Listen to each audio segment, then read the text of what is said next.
Nigel Hall.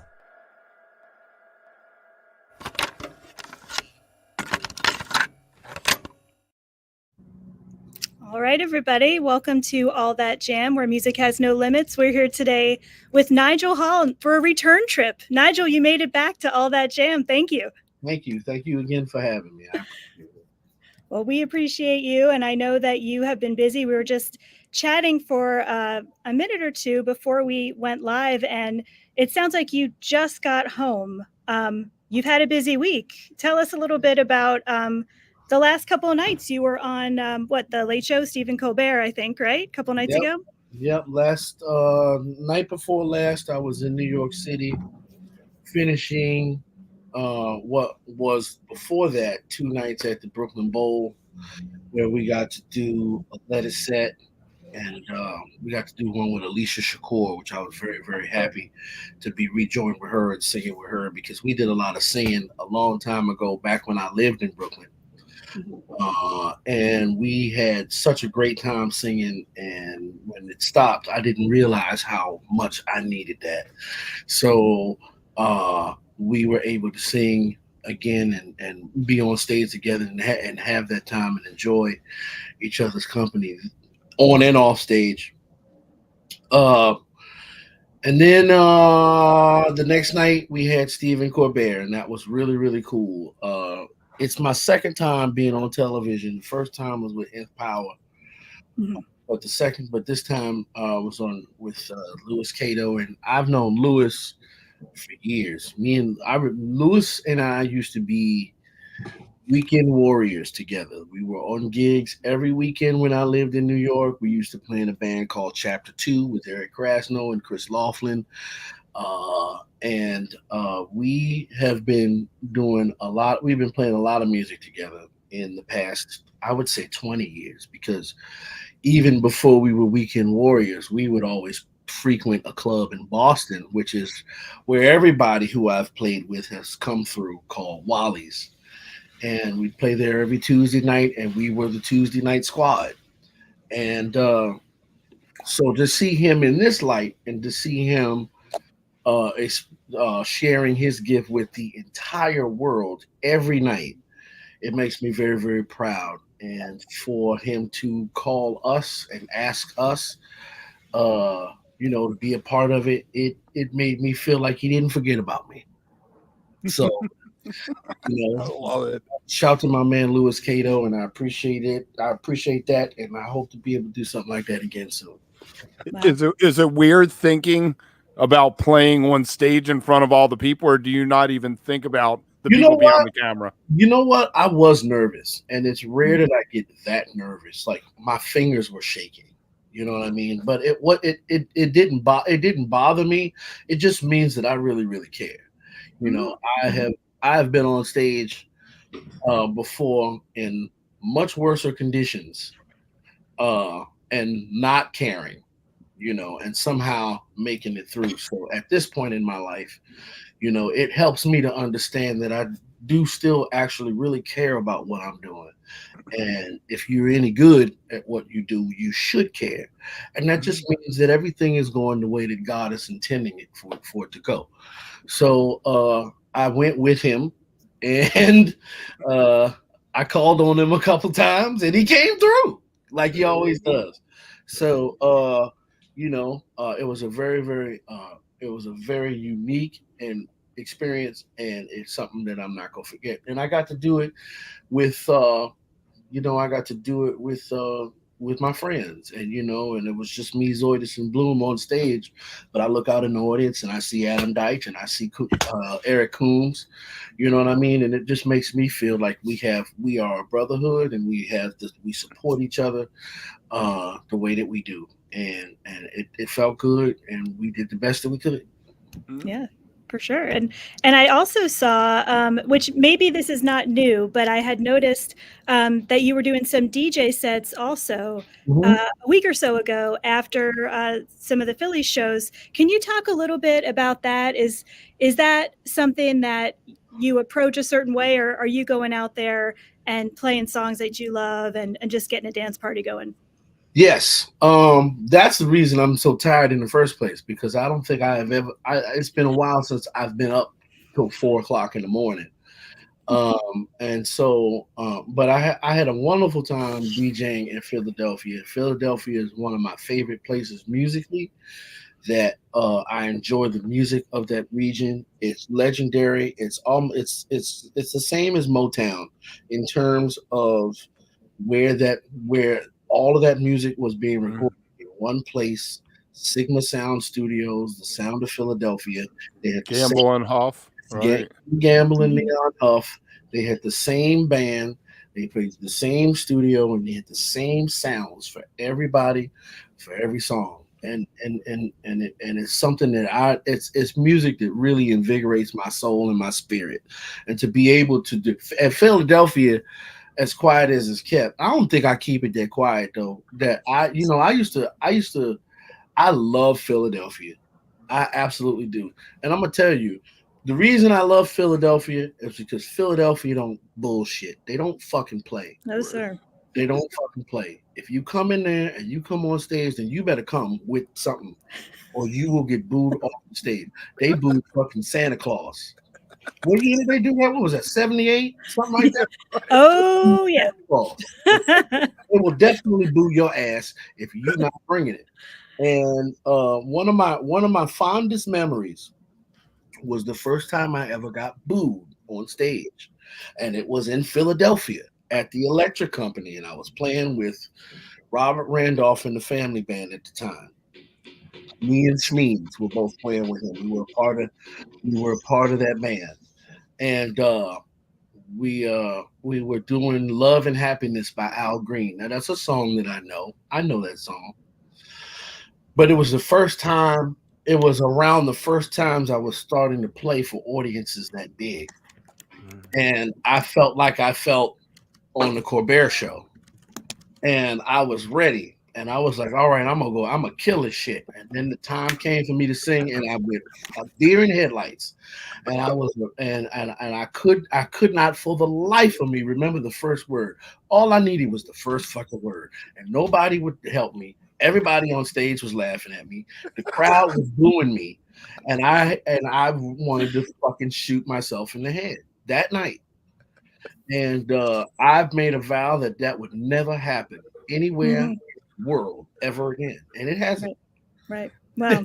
So, Well, listen, you know what you speak of with Philadelphia. So I'm a Central Jersey girl, and I lived outside of Philly for 5 years. I have so much love for Philadelphia. I tell everybody what you say, I agree with. I also say that my family and my friends from Philadelphia will do anything for you, but they're going to let you know exactly how they feel. You get the straight up good, bad, indifferent. You are going to know. That's right. And because of how I live my life now, I've always lived my life that way, but I understand what it's all about now, or learning every day.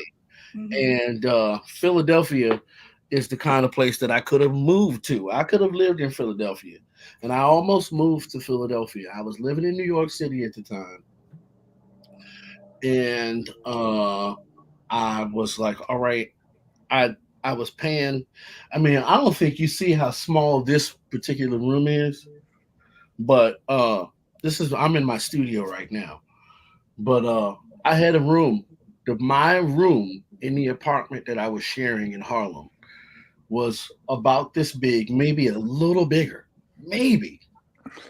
And I was paying like $1,500 a month for it, and I said, "Fuck this, I'm moving." And at the time, I had been going down back and forth to New Orleans on my time off, and that's when I realized. And I think it was after a particular jazz. It was after a jazz fest that during that particular jazz fest was when I decided that I was going to move to New Orleans. And it was, I think I had gotten off of a gig at 3 o'clock in the morning, and I was with Terrence Higgins, and I was drinking at the time. So I was drinking in the car. I had a bottle of Jameson with me in the car, tugging off that motherfucker. And we were we were driving on Canal Street, and we were driving past the singer, and we had an iPod back when we used iPods. Right. Okay, I hear you. You know what I'm saying? Back when we used iPods, and the iPod was on shuffle, and the intro to Maze Live in New Orleans featuring Frankie Beverly came on right as we were driving past the singer. And I looked out and had what alcoholics call a moment of clarity. And I said, I'm moving to fucking New Orleans, which was at the time probably could have been considered and a lot of people considered it a bad idea. But it turned There's out, a lot of Jameson in New Orleans. It turned out to be one of the best decisions I ever made for myself in my life. So Wow. I'm really glad I had that moment, because I wouldn't have been here. But I was saying the reason I didn't move to Philly, the only reason I didn't move to Philly is because it snows there. Right. That was the only factor. And I am not, because you have to also understand too, before I moved to New York City, I lived in Portland, Maine and Bangor, Maine. Okay. So, which is where it's probably snowing now. You know what I'm saying? There's snow there 9 months out of the year. So I was definitely not trying to deal with that shit no more. And then living in New York City, you obviously get snow there too. So I said, okay, if I get to choose where I'm living, I am never dealing with snow again. And that's why I moved to New Orleans. Now, if it starts snowing here, it's trouble.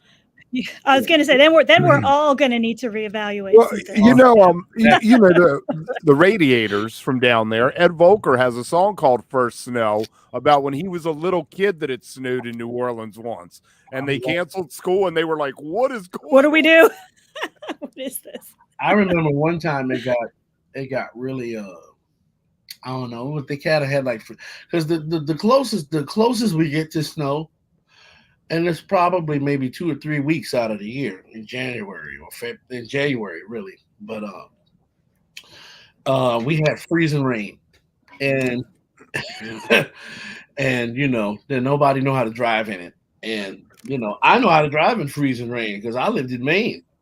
And so they're like, "How are you so good at this?" And I said, "Well, I've lived in the fucking frozen tundra for 12 years." Like 2 inches of snow. All those people in Atlanta a few years back were stuck on the highway for days. I remember that. Yeah, that too. That was funny. That was hilarious. I laughed at that.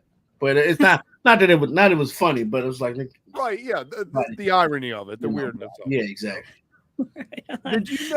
Did you know John Cleary? Did you work with him before you went to New Orleans? He's referred to you as his songwriting partner in crime. He is crazy. He John's my homie. I knew him before I moved to New Orleans. I met him the day that I met him. It was really crazy. It was the day before my birthday. It was the day before my 27th birthday. So this is a long time ago. And I was playing with Soul Live at the Monterey Jazz Festival in California. And I met him in the lobby. And in this lobby, everybody who invented music was there. Like, in one corner is Ron Carter and Chick Corea and Jack DeJohnette hanging out, having a conversation, laughing and carrying on and shit.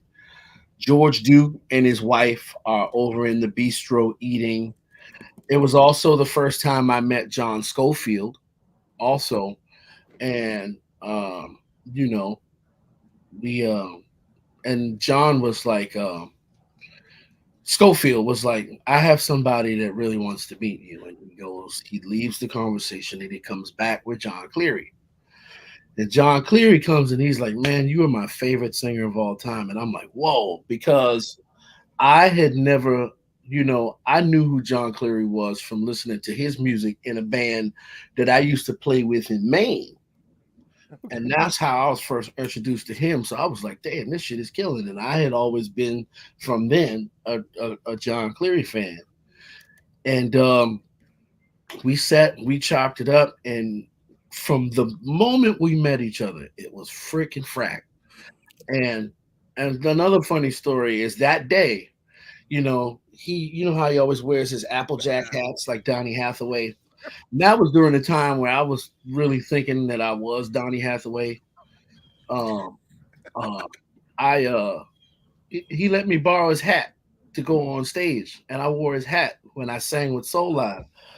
But his hat was so big that when I was singing, every time I would be moving, I would singing, the hat would just go lower and lower and I was lower. pulling a Tom I had to Hamilton. keep pulling it back up, and then it would just go. I looked like Rudy on Fat Albert. You know, Rudy had the hat over his I know eyes, exactly what you're talking about. his nose, and I had to keep doing that. And it was also the same night that I met Dee Dee Bridgewater, and that was funny too. Well, I mean, but like what you're saying, it reminds me, and I'm constantly reminded of this. Everyone knows everyone. Everyone has these really incredible connections with everyone. So, for example, and I'd love to talk about this, the work that you've done with DJ Harrison, who I'm a huge fan of. I've loved him since he was doing all the stuff with DJ Williams Project. I mean, going back years. And I was so happy to see what you had put together with him, which I think was kind of in the works for a while, right? So I wanted to talk a little bit about that. And so you had an album out with him, and then I want to say y'all just released Burning Bush, but then y'all just released a single a month or two ago as well. Yes, we did. We recorded the first time I met DJ. He is another one of those people that I've met along the way that I know is going to be around me the rest of my life. Me and DJ talk 3 times a day for the last 3 years. You know, we talk on the phone all the time. We check in with each other every time. That is my brother. That dude. Me and that dude is just like we would die for each other. You know, I've never trusted anybody musically the way that I do him because it's really creepy because we finish each other's sentences sometimes, and that is really weird. But it's great and it's a beautiful thing. We recorded Burning Bush uh, over a long period of time. That by the time it came out, it was probably 6 or 7 years old. Mm-hmm. But it was something that we kind of just kept doing over time. Like, yo, we should do this, we should do this, we should do this. Yo, that's dope. Yes, exactly. I was just thinking that, yo, here's a track. And you know, when we get working together, whether we're in the studio together or I'm in my studio and he's in his studio, we work fast. We work because we don't the beautiful thing about the two of us is we both play everything. We play everything. Like we don't need a bass player, we don't need a drummer, we don't need a keyboard player, we don't need a guitarist. Well, I don't know. But we know better guitar players than us. Mm-hmm. But we can still do that shit between the two of us. We can get it done if we really need to get it done. And that's just because we have the ideas, we like to move fast, and we don't want to sit on it too long. We want to hear it. Mm-hmm. You know what I'm saying? So that's why we move so fast. But man, I'm telling you, whenever I talk to him, we can be talking about something completely different. They ain't got nothing to do with music. I just feel so invigorated because I feel like I found my musical soulmate. He really is my musical soulmate. You know what I'm saying? In terms of our brotherhood, is in terms of making music and truth in life. That's my brother. You know, but I think it's safe to say that I just spent some time in Yellowstone after my birthday, and we are working on another record together. I don't know if I was supposed to say it, but fuck it. I don't keep secrets. We're gonna find out anyway at some point. I'm not gonna tell you everything, but we are working on another record together in the same fashion of the last record, The Burning Bush. In the same. So you definitely got something to look forward to. You know, and not only that, I mean we've made so much music since we've met each other in the past 6 years, 7 years. Yeah. It's you know, Yeah. it's too good to not see the light of day. It's just Yeah. which ones are we going to give you? Yeah. You know? Well, I mean, to find someone on all those levels that you deeply connect with, but when you're talking about process, okay, you talk about multi-instrumentalism, that recording kind of zone of we want to get it out there. I immediately thought of, you know, when you hear about Prince and his recording style. I mean, the man could sit down, he's like, I got it, it's here, it has to come out, it's Right. not a choice, we have to do Right. this, you know. And to find someone that understands that and can do the thing right along with you has to be so special and amazing. And not to mention too, you know, if you can do it exactly how you hear it in your head, then fucking do it. Don't call anybody else to do it, and don't sit there for 10 hours trying to explain some what's simple to you that you could really go and do. And even if you can't do it as tight, the technology is there enough to at least make you sound like you know what you're doing. You see the fucking bullshit that they have and they release out in the music today for people who can't fucking sing or play at all, and somehow they have a platform where they're winning song of the fucking year, and these songs are fucking trash. You know what I'm saying? So if they can do that, then if you know, you should be able to figure out a way to just do it your damn self, because then you have actually really something to celebrate. And when you show it to people and say, hey, I did all of this, I didn't ask anybody to help me do it, I did it all on my own. Yes, that's me slapping the bass. Yes, that's me playing congas on the keyboard. That's me doing the triangle. Yeah, that's you know what I'm saying. You have to have something to celebrate. So why not just do it yourself?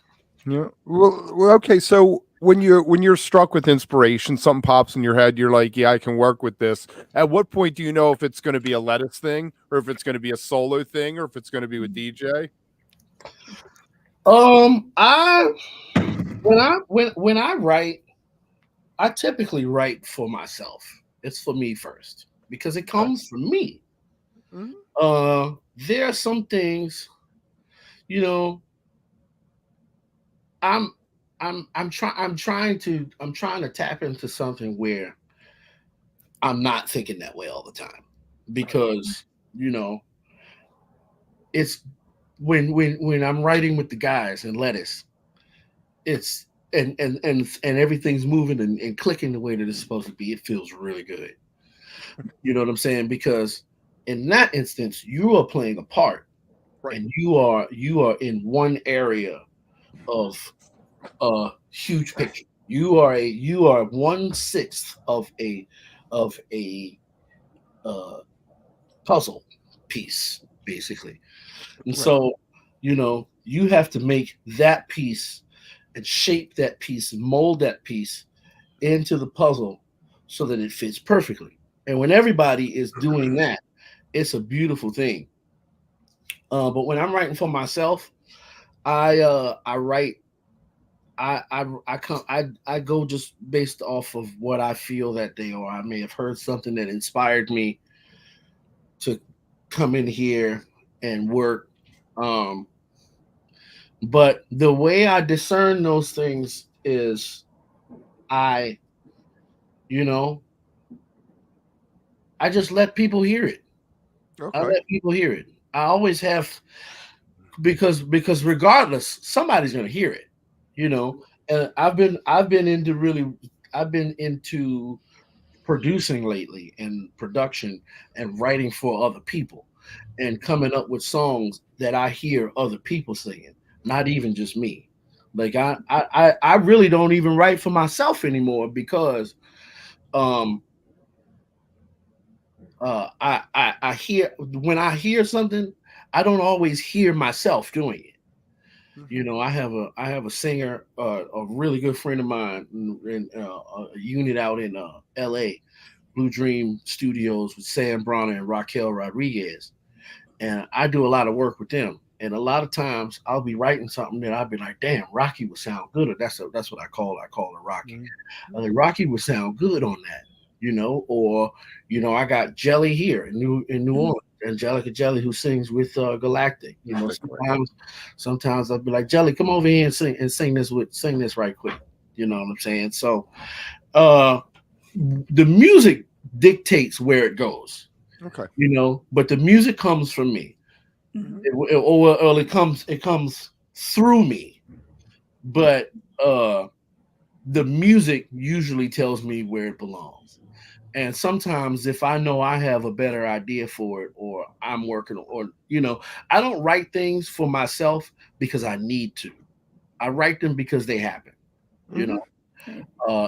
if it takes me 5 years to come out with another solo record, then so be it. You know what I'm saying? Because I'm not gonna rush and come up and sing some shit that I don't believe in, or that I don't, or that I know ain't me. So I usually let the music dictate where it wants to go. Because if you're listening, then you realize I'm right.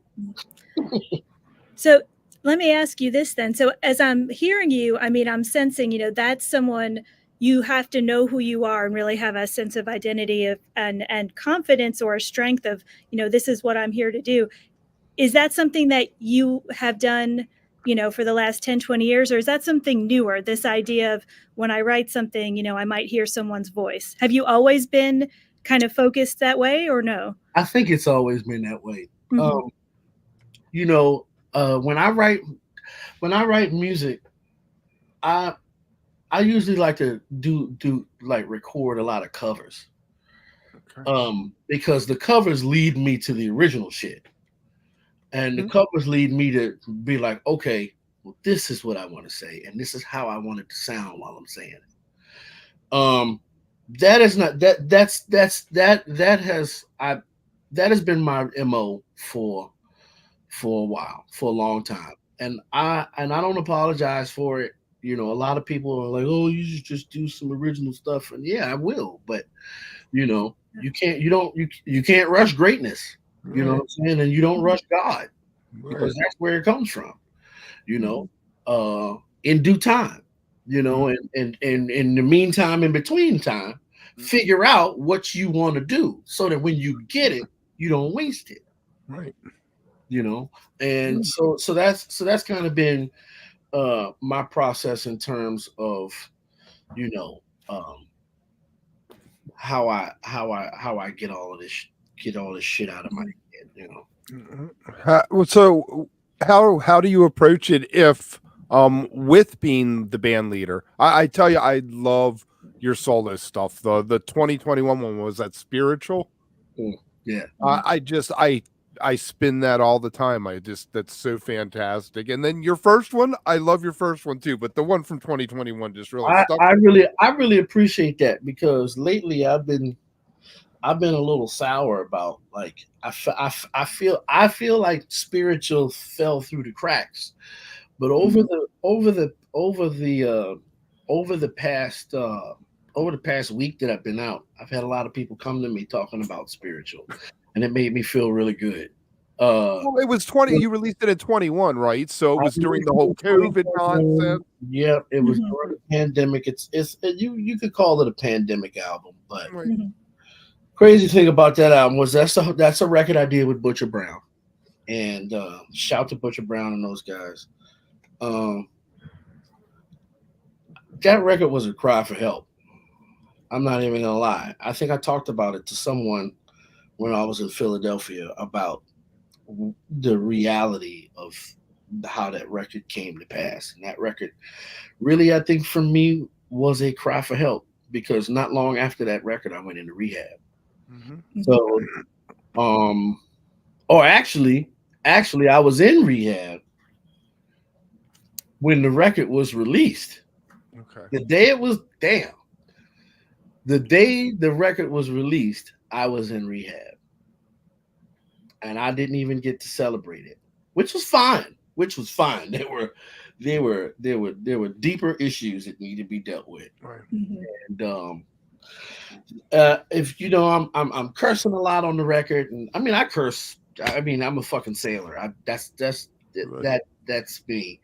But I have on that particular record, I did a lot of it, and You could tell I was angry, that I was angry about something, that I was disappointed in how black people were being treated in this country, and I'm still disappointed in how black people are being treated in this country. Which is where Change Directions came from. Right. Gotta Go to Work was a DJ Harrison song that I expounded on to make it fit my life. Again, I don't want to sing anything that I don't live and that I don't breathe and that I don't experience. That's not that I could lie to you any other way, but not that way. It was shortly after Kofi passed. I was dealing with the death of one of my best friends. And I was doing a lot of drugs and alcohol in that period, where to the point of where the darkness came in. Right. A lot of really raw emotion in it, in the music and the words and the just production of it, even, I guess, on some level, now that I'm thinking about it. Yeah, it was definitely fueled by anger and confusion and emotion, but the music was really good, and even the covers that were on it, the covers helped to tell the story, like I was saying. And yes, that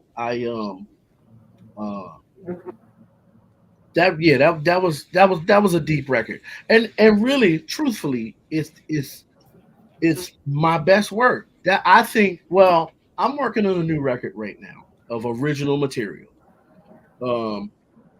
and I'm not done with it yet, so I can't really say that that's my best work. Right. But as far as what I have right now out, that Spiritual is my best work, and that's kind of why I was a little hurt that nobody really says anything to me about it. I had done an interview. I'd done a radio interview not too long ago, and just nobody said nothing about the shit I wanted to talk about, I was doing, or I wanted to be.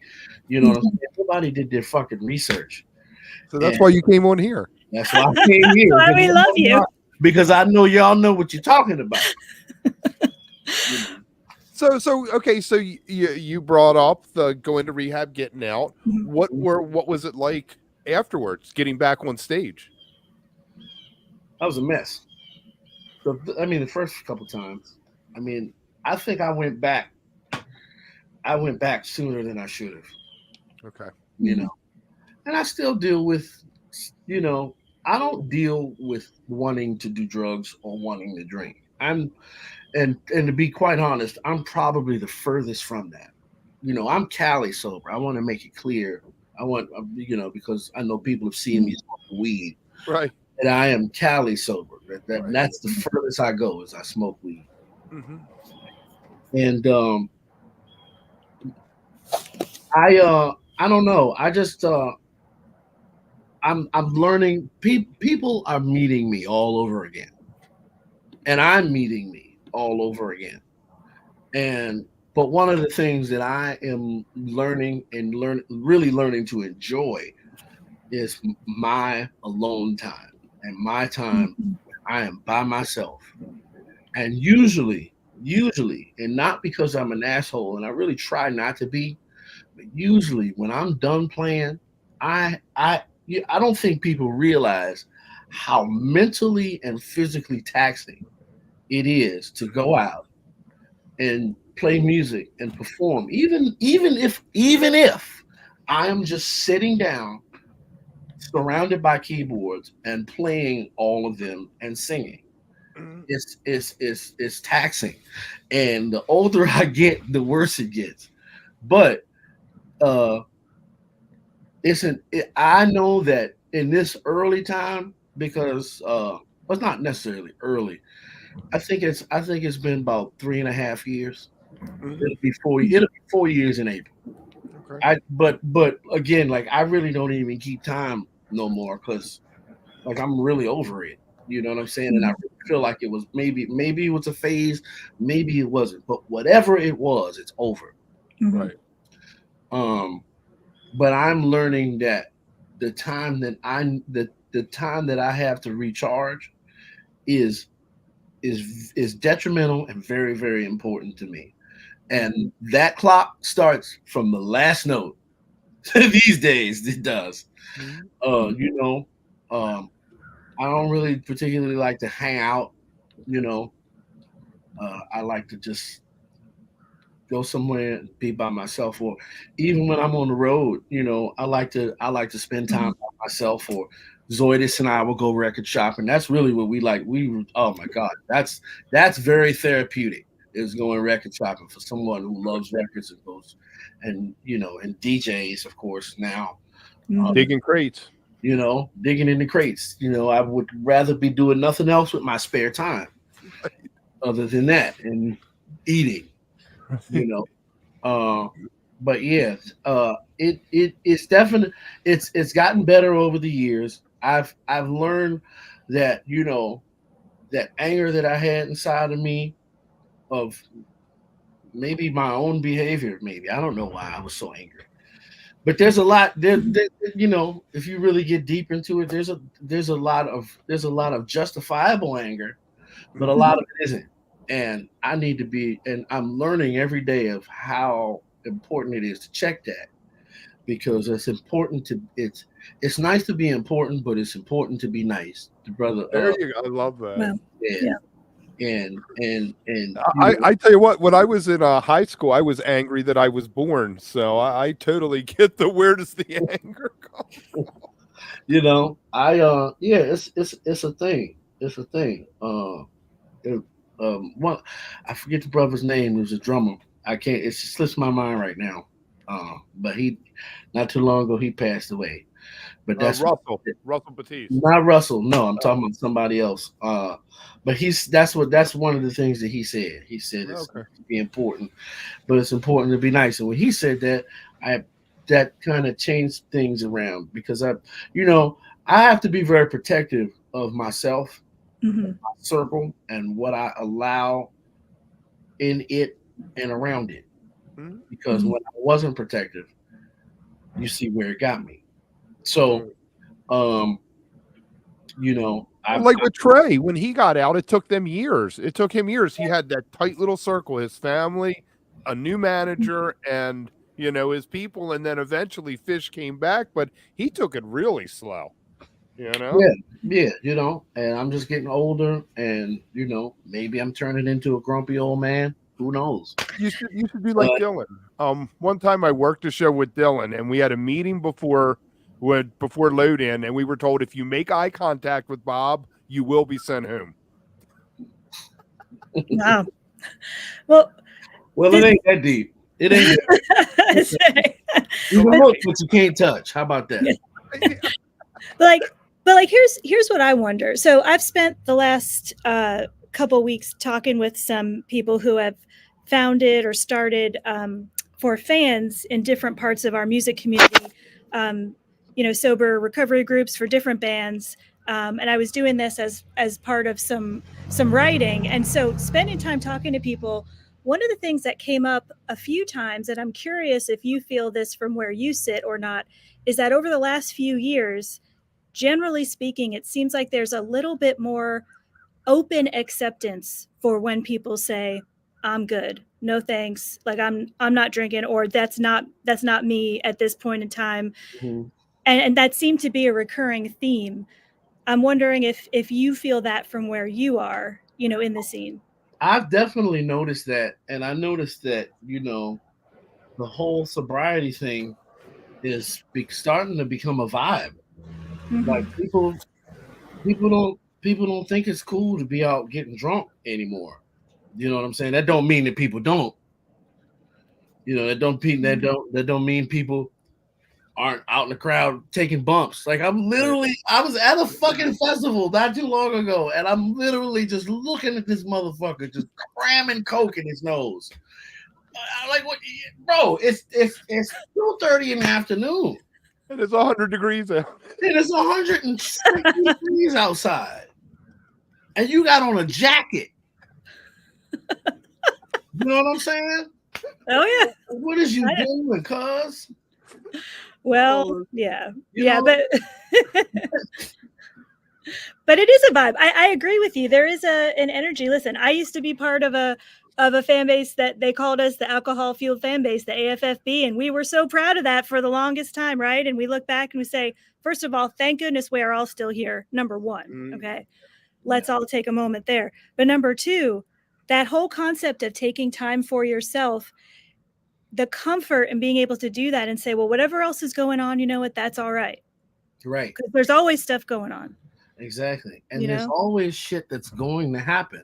Yeah. And every day is not going to be perfect. But the whole idea of all of it is just to get through the fucking day without drinking or drugging or strangling the shit out of somebody. You know what I'm saying? And that's you know what I'm saying? And the drinking and drugging shit, I can do that. Like I really can. I enjoy sleeping. I was so dog tired that I almost missed my flight home this morning. And by the grace of God, I got from the hotel to the airport and I got home.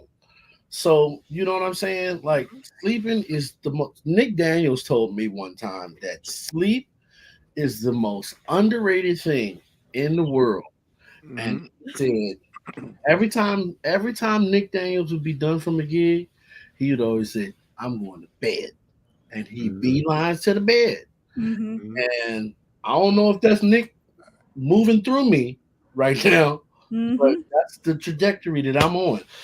But to answer the question about the sobriety thing, yes, I really enjoy the fact that there are more people who are conscious of people who don't drink and who don't do drugs and who want to be in a space where they don't have to deal with that sort of buffoonery. You know what I'm saying?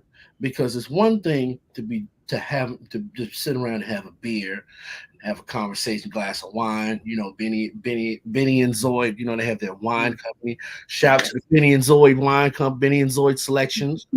You know, they have their little wine company. When we go on the road, they order cases of wine of all this expensive natural wine shit, and they order me non-alcoholic wine so I can hang with them and have a glass of wine. You know what I'm saying? The places that we go, I've been show up with non-alcoholic beers and stuff like that. I'll have those. I'll have a beer with, you know what I'm saying, or a glass of non-alcoholic wine and shit like that, you know. And it'll be cool, and it'll be a hang. Like if you really feel like you got to do it, and I don't, but it's nice to do it when we're done the gig and we're in the back of the bus spinning records, you know, having downtime, you know, and it's good to do. So I definitely have noticed a change in that sense in the scene where people are starting to be more conscious of that. There's a straight edge movement in watching the jam band world. Just know that I appreciate that. Yes, so. Well, it's someone recently coined it to me as the theme of this conversation was my show. That for a long time it was, well, hey, I'm here to see this band. This is my show. I'm going to do my thing, right? And it's this slight shift in perception to, well, hey, if it's my show, it's your show too. So I should probably let you have the space and whatever it is that you need. You do right? What you need to do, and I'll do what I need to do. Yes. You mind your business, and I'll mind mine. Yes, exactly. What a concept.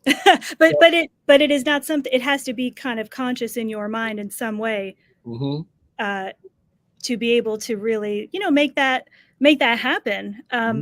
Absolutely. I want to just switch this up completely because for some reason, when you were just talking about the wine thing, it reminded me of food, which is my other favorite thing to talk about. Probably, I would say, what comes first, the food or music? But we were talking a little bit before we went on air, and kind of food came up, and I was just curious. Do you like to cook? Like when you're out on the road, like how do you make sure you're getting like the food that you love? Like, how does that work? Because you travel so much. Yeah, well, when we're on a bus, thank God we have somebody in our band that loves to cook. Lettuce is the most eccentric group of people that you will ever meet. And Ryan Zoidis is probably one of the most amazing cooks I have ever known in my life. And we eat really good when we're on the road. We eat healthy. We got a whole, we call it, what we'll do, because we have a hot plate, with the coil that heats up. So we cook on the bus. And we keep a grill under the bus. And when those things come out, we call it Zoid's Grill. Zoid's Grill is open. So he'll get back there, and we always get good groceries on the rider that come with us. And so we always have good quality food with, and we eat, he takes really good care of us when he's ready to cook and when he wants to cook, because he gets tired too, but he enjoys cooking for people. He enjoys that, and he enjoys a good quality dinner, a glass of wine, and it's better when it's with other people. I mean, he'll do it for himself, but it's better when it's other people, and that's one thing that helps to bring our band together. Right. It's so important to take care of yourself on the road too. We've seen Twiddle, Dopapod's is going on hiatus now. So many bands, just the road crushes them, I guess. It does. It does. You got to be careful out there. You got to be careful, and you got to really focus on yourself. Yeah, you're out there entertaining people, and that's fine. And but you know what you need for tomorrow. Right. So do what you need to do so that you can have what you need for tomorrow, because you got a gig tomorrow. You can't call in. Right. It's sold out. And we're almost there. So, 20 more miles. 20 more miles. We'll be there. Sound check. You better get up and get your shit together. And you just announced too, with Korg. This is just today, actually. I think I saw right, and I wanted to number one say that is so awesome, and I I think that those moments are really a fantastic way to have like a partnership, right, between something that you've already loved for so long. Yeah, I remember being a kid and reading Keyboard magazine, and seeing pictures of George Duke with the MS-20, and looking on those 80s records, because George was really specific about what he used in terms of keyboards on record.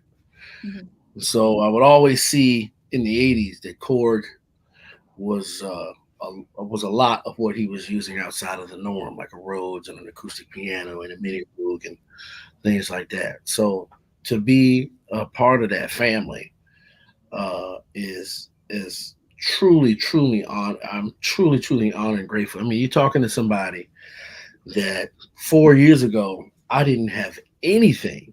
I had nothing. I had a Rhodes that I was too lazy to carry. That's all I had.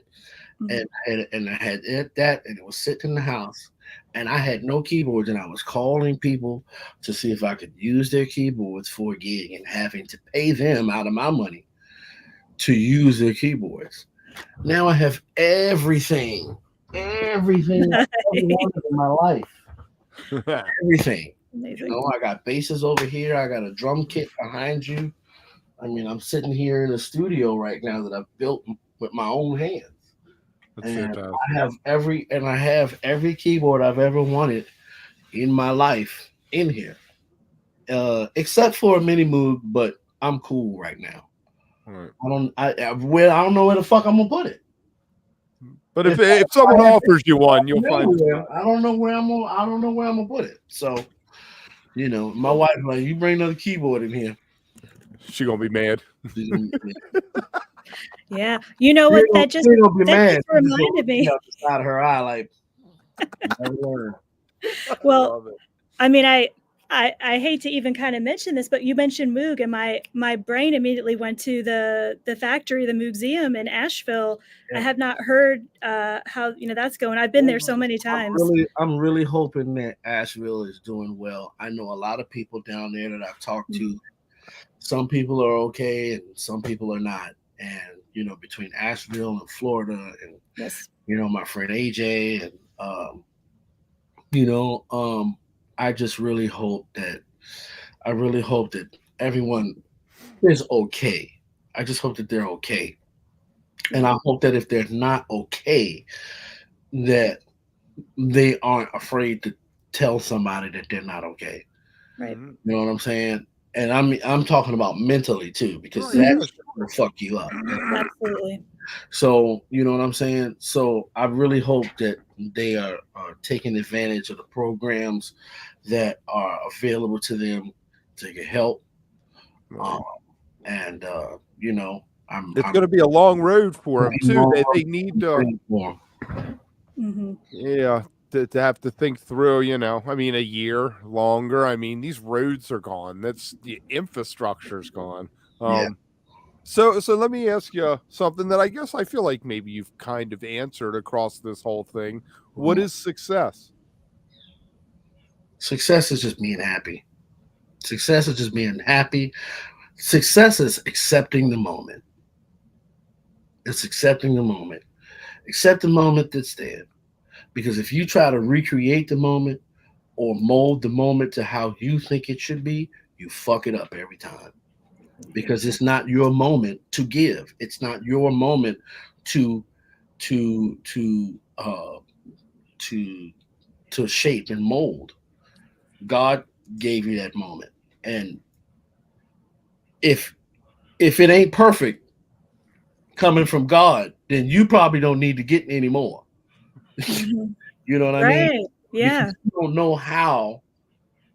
don't know how to just accept what's there. Success, real success, is being happy with everything that's around you so that you can do what you need to do every day. Success is not how much money I got. Success is not even how many keyboards I got in here. Success is the fact that I could have one keyboard and still do what God put me here to do. It's real simple. Right. And I know that if the opportunities that I'm continuously given are coming to me, then I'm accepting the moments that I'm getting from. Right. You're embracing the moments as they come to you. Those moments as they come to me. And and the only way that I can really truly embrace them is if I'm happy. There you go. Because if I'm not happy, I can't even realize it. Oh, this is a moment here. Because I'm all, you know what I mean? And look, I'm like that sometimes. I'm like that sometimes. People don't win not to fuck with me, but I'm starting to see more that if I let those moments happen the way that they're supposed to happen and really just enjoy myself, then, I won't be like this for long, and I won't be like that, and hopefully I won't be like that tomorrow. That's right. Well, you're going to move through whatever it is. You can move through. I was a teacher for a long time, and the best advice I ever got was try not to get too down here or too up here. If you can just kind of ride, you got that, then you are gonna be able to not only enjoy your time, not right? To be all the way up here. No. And I was real young. young. Not healthy to be all the way down there. Nope. They said, and you have to work. Yeah, work at it. But then it becomes a thing where you can congratulate yourself for a second on something great. Okay, but you know what? I'm moving. Yeah, I'm going upward. That's right. 100%. I always told my kids it's okay to be mad, but don't be mad more than 5 minutes. or get out. Right, you're done, you're This done. is my house. I've been mad Yeah. in 5 minutes, but I just better not see it. Right. It's a high school was a long high school was rough. Was high school good for your kids or was it rough? I mean, Uh, it was rough, and it was rough because I made it rough. oh, okay. My Right, fault. yeah. It was I probably definitely didn't my help. I'm fault. sure I didn't help. Boy, I was crazy. Look, I thought Oh I was. man, you have this to look forward to now. I know, soon. I thought I was crazy 4 years ago. Right. Shit, I was real crazy in high school. Oh, That's man. what that's yeah. Next, move on. You know? So do you have anything you're promoting, anything we're selling? We'll throw some links up in the description, but do you have anything you want to throw out to the world? Well, I just want to say that if anybody hasn't seen me on Corbett with my brothers and lettuce, I had the greatest time with my brothers and lettuce the other day on network television, and it was amazing. And it really taught me a lot about the relationship that we all have together. And I'm just so grateful to be in a band with people who really know me, who really know who I am, and who have seen the worst of me, and who has seen it, and who is continuously starting to now see the best of me. And I'm glad that they stuck around and dealt with my bullshit. I even thanked them on one of my songs in spiritual called Thank Y'all. Each line is for someone special. Okay. A lot of I just don't say it. One of them I actually do say who it is. But everybody else, the line in there that says is when it comes right down to it, I'm glad you stuck around and dealt with my shit. A lot of that was for them. First half is for my wife, but the other half is for them. Right. Well, I mean, I can tell you as, someone obviously that's been, listening and going to shows in the community for a long time in the scene, there is no doubt when you say your brothers that there is such a connection, such a deep connection between all of you. It permeates. It is a tangible thing. And that is not something that you see to that extent all the time. I mean, I hope it's okay for me to say that, but it's a beautiful thing. And I think it creates so much for the music that you put forth, right? Because it starts from that place, and it's an amazing thing. Yeah, music is real. Real music is made by real people. And real people go through real shit. And that real shit comes out through real music. And that's all we have ever tried to put forth in what it is that we do. I become more forgiving of the spontaneousness because I'm a Virgo and I like to do things a certain way, and like let's just stay here. Once we're here, let's just stay here. But they've taught me that that it's okay to be spontaneous sometimes, and it's okay to work a little bit. You know what I'm saying? Right. You know what I'm saying? It's okay to be like, okay, well, what can I do here? But definitely shout out to them for that. Another thing I wanted to say was I am working on another new solo record. But as we get closer to it coming out, I'll let you know. But definitely be on the lookout for some new stuff. There is actually another record that's going to be coming out of mine that's sooner than the solo record. It's a record that I did during the pandemic of all my favorite songs from movies. Wow. So cool. My favorite thing in the world is soundtracks. And if you look into my record collection, you will see that my soundtrack section is probably bigger than my jazz section. Nice. You know what I'm saying? And I got a lot of jazz. But my sound, I was a TV kid, and I grew up just watching fucking TV all the time, and I still do. And it was my babysitter. One of my favorite things about television is music and the shows and whatnot. And as quiet as it's kept, that is one thing that gives me a lot of my ideas for things that I write. is something that I may have saw on a show that I'm like, oh, okay, I can expound on this. This is really cool. Mhm. Um, but yeah, I've done a lot of themes from my favorite movies, uh, and so that's in mix right now, and that's going to be the next thing that comes out. Um, Amazing. but I'm really looking forward to going to Chicago to play with Lettuce uh, coming up soon, and then we got Halloween, which Okay. is going to happen. All Um, right. you know, uh, I hear there's going to be a Bob Weir incident at that, huh? I haven't heard anything about it. I Apparently, Bob Weir's going to sit in with string cheese for a set. Is what I oh, heard. okay. Well, hey, all right. Let me see if there's anything else. DJ and I have a new record that's going to be coming out really, really soon. Um, um, I don't know. I think that's Yeah. it for me as far as as far as what I have to Yeah, go like I go said, get we'll have Wayne. spiritual. Spiritual's still available. Go get that. It is. Now, Well, what? no, is that on Bandcamp? No, it's on Apple Music. Right, It's on all the streaming platforms and right, Mhm. whatnot. right. It's on Apple and Tidal and Spotify. You know. So just real quick, what are some of your favorite soundtracks or themes? Because I'm a person for that too. So I love that you mentioned that. Well, I'll just tell you some of the ones that I did on my record. I did some things from The Wiz. The Wiz is Nice. one of my favorite movies of all time. Just because of Quincy Jones and just that the entire band that was involved. Like I'm a historian when it comes to who was on this session and who was this, and then tell you where it was done and what label Yeah. it was on and all of that. So there's that. But I did something from The Wiz. There's an old Richard Pryor movie called Bustin' Loose Hmm. that I did something from. I also did something from another one of his movies called The Toy.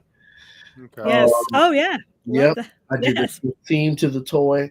I did 3 Days on the Condor, which is an old Robert Redford movie that was done by Dave Grusin. Dave Mhm. Grusin is one of my favorite composers in terms of score, film score. Mhm. What else did I do? I did The Odd Couple.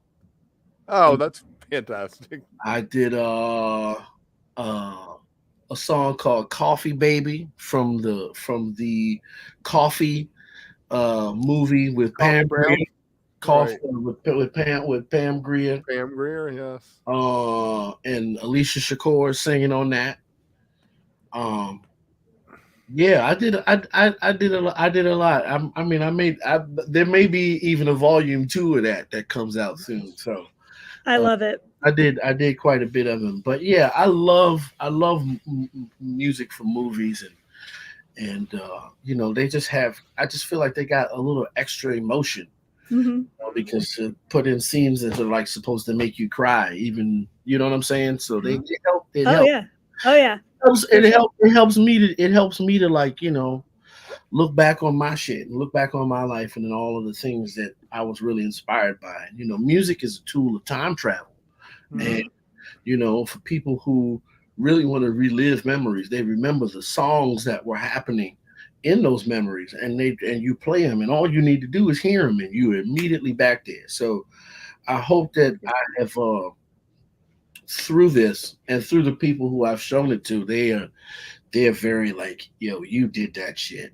And not to mention I'm not playing every instrument on that record. I actually really figured out how to get some of my friends involved Mhm. in terms of sending tracks. Because this was during the pandemic, so everybody was Mhm. home. I could send them tracks and they could play along to them and whatnot. But I may not be playing keys on every song. I may not be singing on every song. But this is my bass record. I'm playing bass on everything. Nice. So except one song, or Mhm. actually except two songs. But I'm playing bass on most of the record because Awesome. bass is my it's my guilty pleasure. Yeah. And Well, I enjoy it, and you'll see how good I am in here. I can't wait. You named some stuff that takes me right back to being a kid. So for sure, just love it, and I think it's so not only creative, but I think a lot of people that will resonate with them. Yeah, I don't think anybody has ever done. I don't think anybody has done anything like this in a long time. So, Mm-mm. I just picked movies that I loved. You know what I'm saying, and songs that I wish were available. You know, like, because if you go and try to find the theme to the toy, you can find it on YouTube, but it sounds like somebody put the recorder up to the TV. You know what I'm saying? Exactly. Oh yeah. Which is fine with me. Yes. It's fine with me, but it would be nice to be able to get a nice mix. So let me do a version of it and see if I can't do it exactly the way I hear it. Amazing. Right. So, well, I mean, jazz has a history of doing, like, you know, from Surrey with the Fringe on Top that Miles did or something like that, that are from musicals. So this isn't that far removed from that, what you're doing. Right. Because exactly. Is like the modern musical. Exactly. And I'm really, really hoping that somebody will hear it and give me a gig so that I give can you some money, right? No. Well, yeah. Well, obviously that. But hopefully somebody will hear it and give me an opportunity to score one of their films or score. Yes. You know, that's the reason I really started Behind the Grooves, so that I could give myself something to put music to, whether it was mine or not. Right. That's what I enjoy. I really, really enjoy that. And if I could figure out a way to get into that world, then this might be a way. And that's something I've, you know, because I'm a producer already, a natural producer in that sense. So hopefully, given the opportunity, I can do that for someone, and someone will feel comfortable with giving me their footage or their film, and allow me to, you know, put what I think should go on top of it. Right. Oh, I could see that. That'd be it will happen. I believe that. Yeah, that'd be really cool. Like, I've been more, man, I'm telling you, I talk about it all the time, because you know, that's mailbox money too. So you know what I'm saying? Like, I don't even have to get dressed for this. You know what I'm saying? Like, I can show up. I can show up in a robe and some sweatpants, which ain't far from what I wear anyway. But you know, it would just be really, really cool, and would be a lot of fun, given if I had the right people with me. Right. Right. So that would definitely play a factor in that. But I love it. Yeah. That's awesome. Thank you so much. I know we've kept you for quite a bit of time, and you just got home, but this has just been so enjoyable. I'm enjoying the conversation. I'm having a blast. I'm glad you guys thought to have me again. Well, we appreciate you and just everything that you do, and I can't wait for all that new music. But like we're saying, you know, there's so much out there, and we'll make sure to share everything and just keep our eyes out and our ears open. Keep your eyes and ears open, because I'm going to be releasing a lot of music over the next year. So, and for everybody, hang out for a second after we stop. It's like a 30-second outro, so I can thank you. Everybody watching afterwards, make sure you leave a comment, like, subscribe, follow the channel, find us on socials. We're at All That Jam Pod everywhere you're on socials. And remember, stay beautiful, but don't stay underground too long. We'll see you guys soon. Take care, y'all.